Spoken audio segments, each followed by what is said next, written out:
ધોરાજી ખાતે ચિરંજીવી લાલન શ્રી રક્ષિત રાયજીનો મંગલ જન્મદિવસ ભવ્ય અને ભક્તિમય વાતાવરણમાં ઉજવાયો હતો. આ પ્રસંગે ધોરાજી શહેર તેમજ આજુબાજુના ગ્રામ્ય વિસ્તારોમાંથી મોટી સંખ્યામાં વૈષ્ણવ ભાઈ બહેનો ઉપસ્થિત રહ્યા હતા. કાર્યક્રમમાં પૂર્વ સાંસદ રમેશભાઈ ધડુક તથા ધારાસભ્ય જયેશ રાદડિયાએ વિશેષ ઉપસ્થિતિ નોંધાવી હતી. પ્રસંગને અનુલક્ષીને ભવ્ય રાસોત્સવનું આયોજન કરાયું હતું, જેમાં મોટી સંખ્યામાં વૈષ્ણવ ભાઈ બહેનોએ ઉત્સાહભેર રાસ રમી ભક્તિભાવ વ્યક્ત કર્યો હતો. ત્યારબાદ મહાપ્રસાદનું પણ આયોજન કરાયું હતું, જેમાં સૌએ પ્રસાદનો લાભ લીધો હતો. જન્મોત્સવ નિમિત્તે વૈષ્ણવ સમાજના આગેવાનો અને ભક્તજનોએ ચિરંજીવી લાલન શ્રી રક્ષિતરાયજીને હાર્દિક શુભકામનાઓ પાઠવી હતી.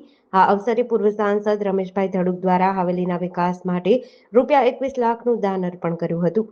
ત્યારે કાર્યક્રમના અંતે બાવાશ્રીએ તમામ વૈષ્ણવ ભાઈ બહેનોને આશીર્વાદ આપતા ધાર્મિક જીવન, સેવા અને સત્સંગના માર્ગે આગળ વધવા પ્રેરણા આપી હતી. શ્રી કૃષ્ણ વંદે જગતગુરુ. આજે મારા લાલજી ચિરાયુષ્માન શ્રી રક્ષિતરાયજીનો મંગલ જન્મદિવસ છે અને અમારો સહપરિવાર અહીંયા બિરાજમાન છે અને એમાં પણ 12 ગામથી અનેક બહોળી સંખ્યામાં વૈષ્ણવોએ લાભ લીધો છે. એમાં પણ આપણા ગોંડલના પૂર્વ સાંસદ શ્રી રમેશભાઈ ધડુક પણ હાજર હતા, જયેશભાઈ રાદડિયા પણ હાજર હતા અને બહોળી સંખ્યામાં ગામના અનેક રાજકારણીઓ અને બહોળી સંખ્યામાં વૈષ્ણવો પણ હાજર હતા. હું સમસ્ત વૈષ્ણવ સૃષ્ટિને અને બધાને ખાસ હાર્દિક શુભકામનાઓ આપું છું અને ખૂબ ખૂબ આશીર્વાદ આપું છું અને એક કહેવા માગું છું કે આપણો સંગઠન છે એ જળવાઈ રહેવો જોઈએ, કારણ કે આપણે પહેલાં સંપ્રદાય કરતાં આપણે પહેલાં હિન્દુ છીએ. આપણે સમગ્ર હિન્દુ, આપણામાં હિન્દુ ધર્મ પહેલાં આવે છે, સંપ્રદાય પછી આવે છે. એટલે બધા હું ભારતવાસીઓને એ જ કહું છું કે આપણે પહેલાં હિન્દુ છીએ અને આપણી હિન્દુ સંસ્કૃતિને આપણે નિભાવીએ, એવી ઠાકોરજીના ચરણારવિંદમાં હું વિનંતી કરી મારા વાંગમય પુષ્પોને સમર્પિત કરું. આજે ધોરાજી ખાતે લાલન શ્રી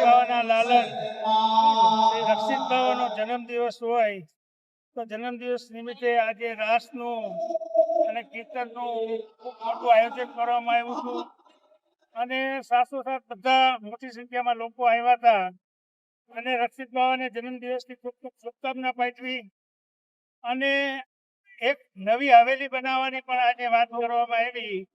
તો નવી હવેલી બનાવવા માટે પણ લોકોમાં ખૂબ ઉત્સાહ છે અને લોકોનો ખૂબ સારો રિસ્પોન્સ મળ્યો છે અને વહેલામાં વહેલી તકે નવી હવેલીનું આયોજન કરવામાં આવશે એવું આજે નક્કી કરવામાં આવ્યું છે. GDC ન્યૂઝ સાથે વિપુલ ધામેજા, ધોરાજી.